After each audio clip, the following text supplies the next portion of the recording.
ધામાબેન લખીરામભાઈ જોશી, મારું રહેવાનું અમરોલી, સુરત. અને પથરીની તકલીફ હતી, અમને કિડનીમાં પથરી હતી, બરાબર છે, મોટી લગભગ 23-24 mm.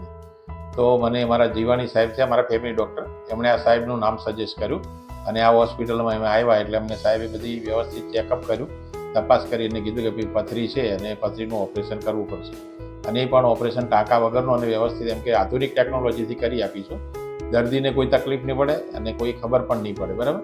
તો અમે એમના કહેવા મુજબ અહીંયા એડમિટ થયા અને સાંજે એડમિટ કર્યા અને 6 વાગે ઓપરેશન કર્યું અને બીજા દિવસે તો મને રજા આપી હતી અને વ્યવસ્થિત ઓપરેશન થયું. મારો અને પ્રેશરની જે તકલીફ હતી કે ભાઈ મને એક તકલીફ થશે કે ગભરામણ ને એવું હતું, પણ એવું કંઈ થયું નહીં, કોઈ ખ્યાલ બી ના આવ્યો. આધુનિક ટેકનોલોજીથી ઓપરેશન કર્યું અને કિડનીને લગતી કોઈ પણ તકલીફ હોય ને તો અહીંયા કોઈ પણ દર્દીને આવવું હોય તો એકદમ વ્યવસ્થિત, સારી અને સરસ જગ્યા એ હું સલાહ આપું છું, કારણ કે મારો એક્સપિરિયન્સ, પોતાનો અનુભવ રહ્યો છે કે મને એકદમ વ્યવસ્થિત સફળતાથી ઓપરેશન કર્યું, કોઈ વધારાની કોઈ ઝંઝટ નહીં, કોઈ ટીક નહીં, એકદમ વ્યવસ્થિત કામ થયેલું છે અને એના લીધે જ હું આ મારો જે અનુભવ છે તે કહું.